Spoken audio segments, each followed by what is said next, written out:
Bienvenue dans notre émission de racheter les temps car les jours sont mauvais. Quand les jours sont mauvais. Pour reconnaître ce que le Seigneur a fait pour vous. Donc, il y a moins tout le Canada désert, mais tout bima kato sirmotaka, c'est parce qu'il faut zakana Yesu.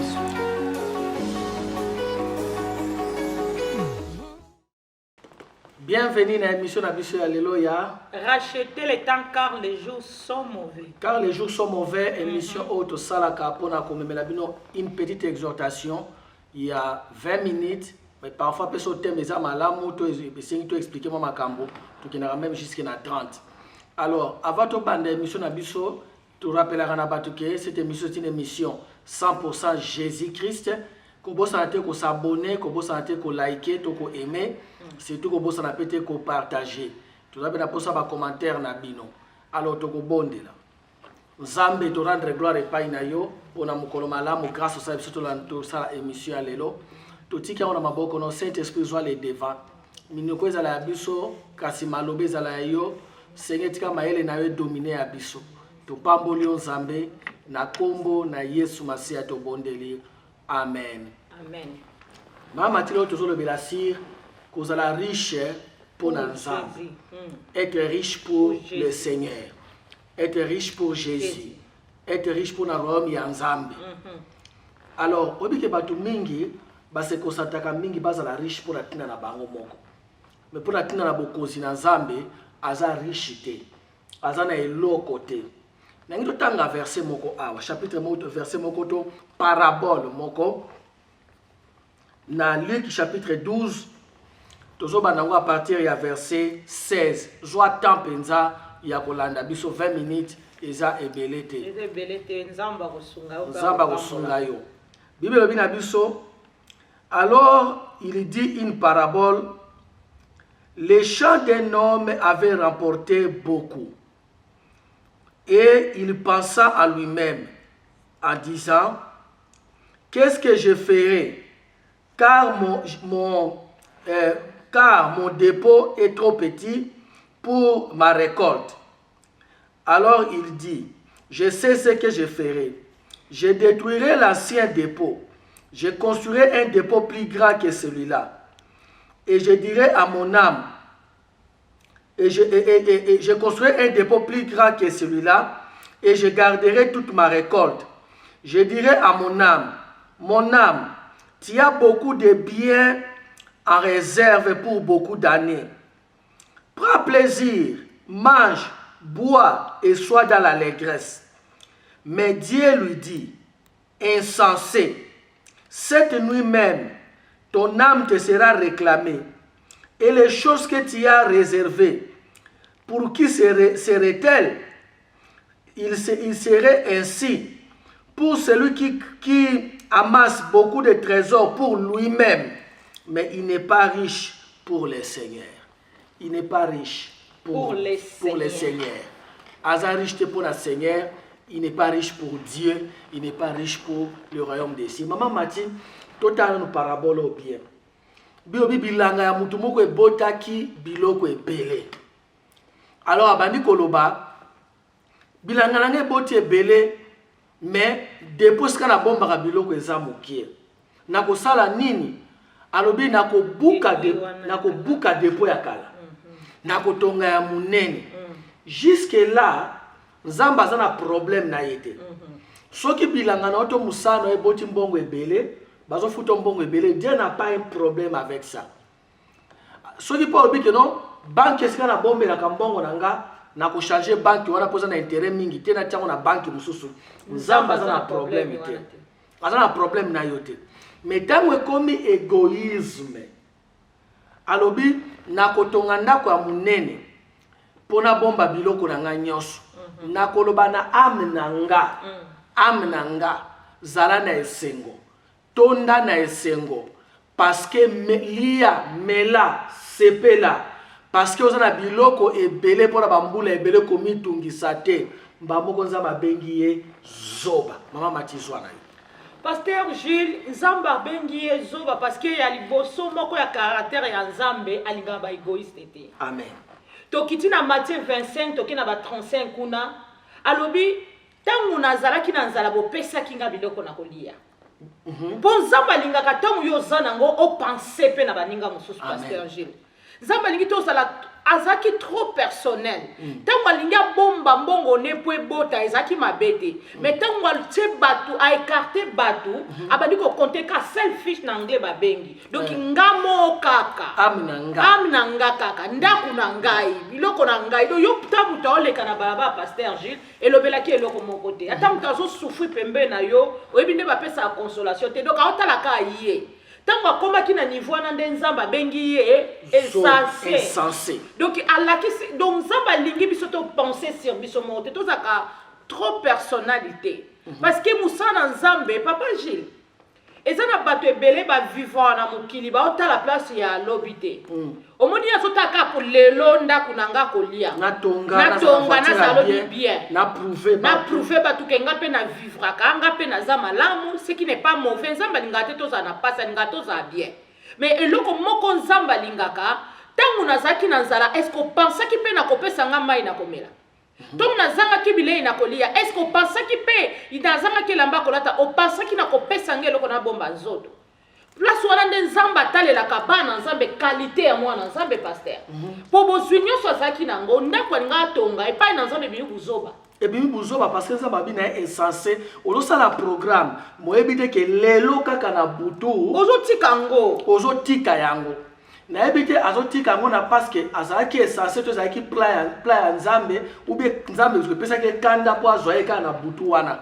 Eza la plan nzambe. Eza la nzambe pesa ke kanda tozala ba égoïste te. Tout à fait. Tokanisa bokozi na nzambe bisika otozokene parce que na conclusion na soteka na conclusion mais to conclure na noter. Na verset 21 Yesu alobi ekozala boye pona mutu nyonso azali riche kaka pona ye moko. Mais aza riche pona nzambe te. Donc il y a une façon d'être riche pour Dieu. Toi badjana mokili mama mati eloko nyonso osali pona yo etiaka point na lola te. Eloko nyonso osali pona yo etiaka point na lola te.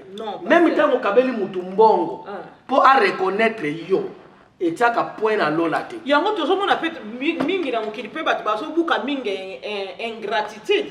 Pourquoi oso s'attendre nde na sali eboye po ye pasala nga balamu.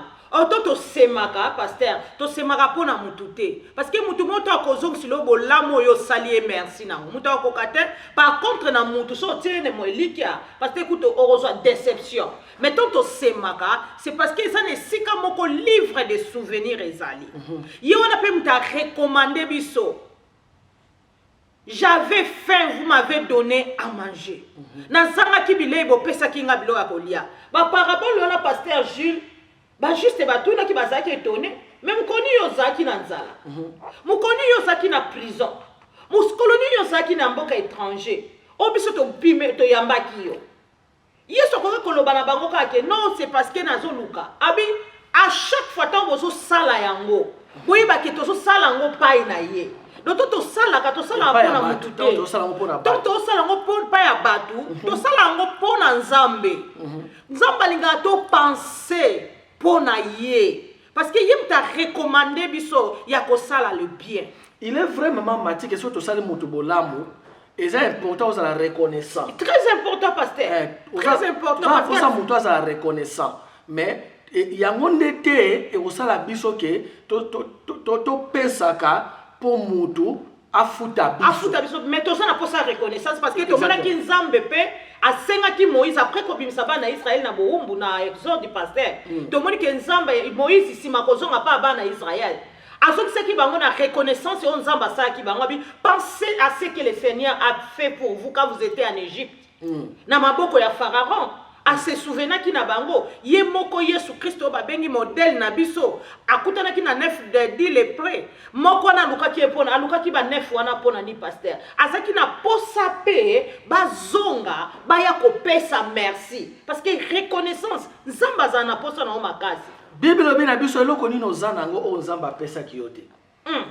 atolobi que no ono eza bilanga nga moko na lonaki olonaki bilanga na mabele oyo mto salaki te yote mto salaki ya eza mabele ya nzambe nyonso eza ya nzambe ndunda wana eza ya nzambe sikoyo toyebi lobi te yes nabi te ke tokufa lo tokufa lobi mais muto ntango asali bilanga na ye eke bilanga na ye eboti bien mais mutu asali bilanga munene asopi na engrais chimique asopi mai na suka nango mpe eboti nango te mais ntango ya ye eboti azwi vi na ye nyonso akoncentre yango likolo na ye moko abi na kotonga ndako ya munene na kobomba biloko na nga nyonso na koyebisa ame na nga zala na esengo lia mela sepela parce que oza na biloko ebele mpona bambula ebele nzambe abengi ye zoba ndeko na nga peut-être terme ekosala opasi naloba ngo peut-être na français peut-être po edimine mwa poids nango soki vi na yo nyonso ezalaka mpo na yo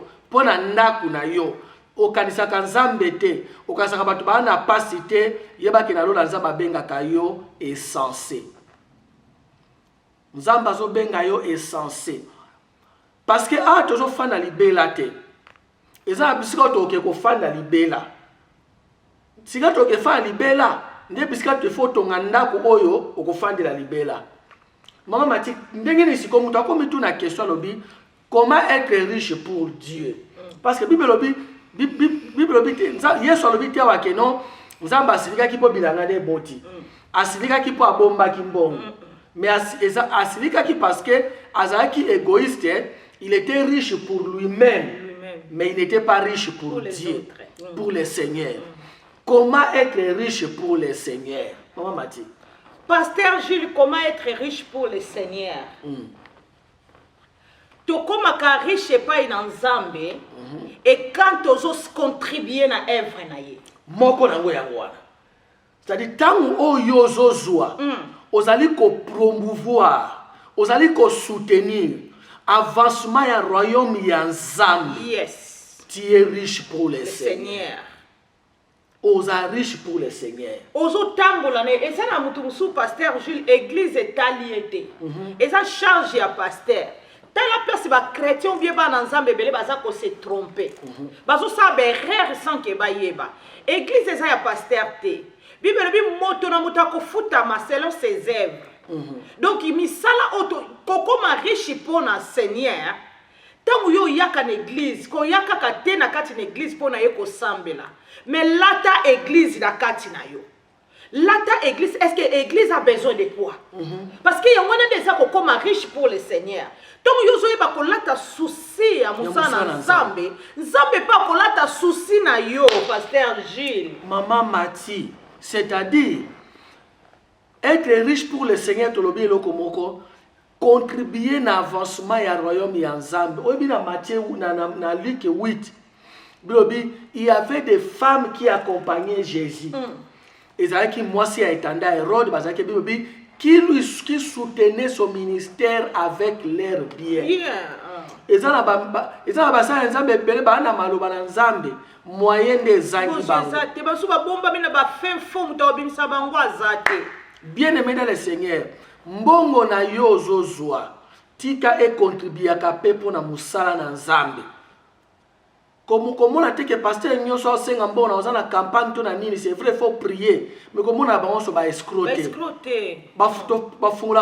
tofungolaka ba église ka po tozwa mbongo te mingi pe église ebimisaka nde mbongo na poche na bango olieke église epesa bango mais pasteur ji na moment oyo tozovivre ya temps de la fin oyo nayebi te omwe oza na eloko mosusu lelo plisi lingo bana na nzambe nde mutu bazokota mingi na kati na église na kati na église ozwa te na kati na église ngai napesaka nzambe merci mingi Pasteur Gilles pasteur révérend pasteur Kisina na mama Agnès Kisina bapesaka biso leçon mo na vie baloba na biso na kati na église so bapesi yo nde eza yo wana baparent ya mama Mati baparent na ngai ya molimo baparent na ngai ya bapapa biologique papa pe ya molimo papa leki na ngai pa molimo Pasteur Gilles Pasteur Kisina bato bakofone ke Pasteur Kisina komi papa leki na molimo non donc Pasteur Kisina na mama Agnès bazali papa na mama ya pasteur ya mama Mati baza pe papa na mama na ye ya molimo bateya biso eloko moko na kati na lingomba na nzambe bakotisaka me babimisaka te donc tu as une notion que l'église n'a pas coupé ça pour pasteur pasteur par contre a côté ça koleka peut-être bandimi o ba pession des ayo o ba pession des ayo te mais ba pasteur lelo sotali mingi na génération lelo ba kota na kati na musana nzambe po ba sala ba servir non pour l'intérêt personnel non et belé ba sala nzambe ba comprendre que ba zo sala pona lola yango wana ndeko nanga moko na raison mboko na ndenge ya construire na bokonzi na likolo ezali ko kanisa royaume ya nzambe amen ko gagner ba âme ezala tango zo prêcher yo moko tozo partager témoignage ya Yesu tozo soutenir ba campagne na déroulement ya église ya mibale mama Mati kanisa muto azana pasi sala yango papo bayeba yo mais po na lokumu na nzambe Bible dit celui qui donne aux pauvres prête à l'Éternel, prête à Dieu. Kozaka yo mokote na mona muto akosombe lamba ya 1000 €. Mais tant nga kabela muto apesi 5 € pa bandi koloba. 5 € c'est beaucoup pasteur, c'est 1 €. Maoloba. Abandi koloba. Muto abino na somba nanga vinyoso yango yo tende konanga. Kolinga te nzamba benga yo essentiel. Bakufa batika ba valise ya bilamba. Zala riche pona nzambe. Koza riche pona nzambe matisa petango za ko bondela.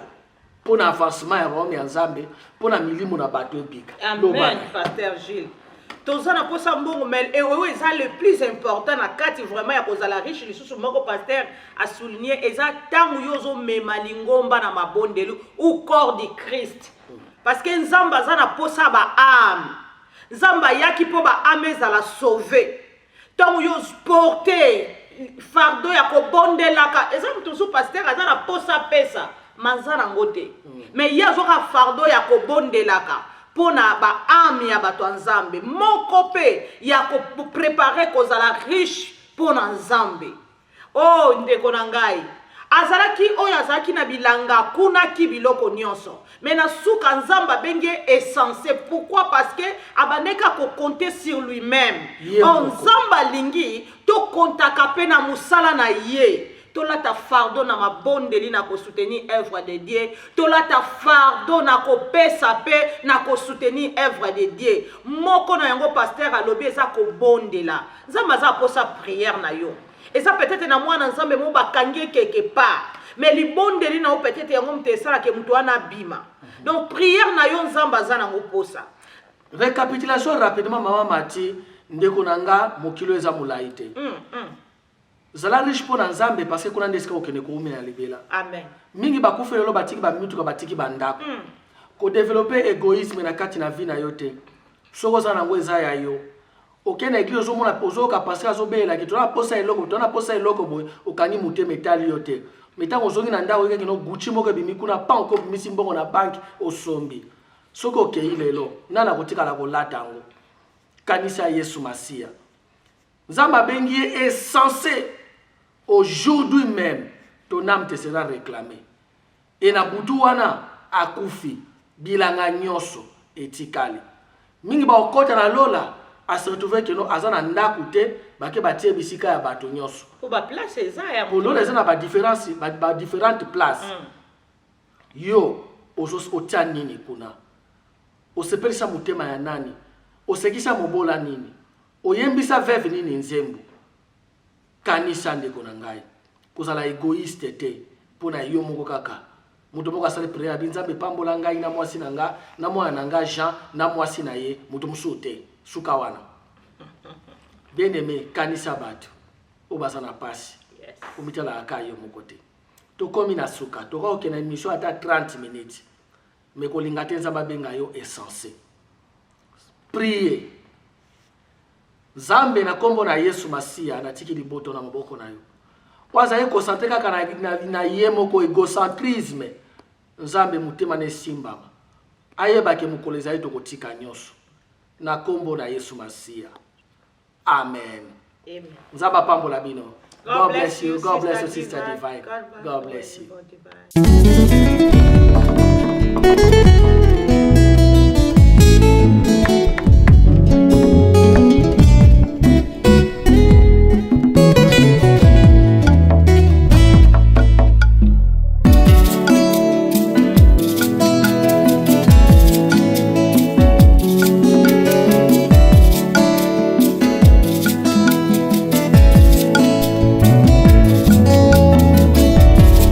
Ma Bible dit, tu es le chemin, tu es la vie, tu es la vérité. Nanyo alanda yo abunga nzela azali te. Yango ngai nalobi nakolanda nzela mosusu te. Nakolanda kaka nzela na yo Yesu. Nzela ekosaka te. Alléluia. Nzela mosusu te nakolanda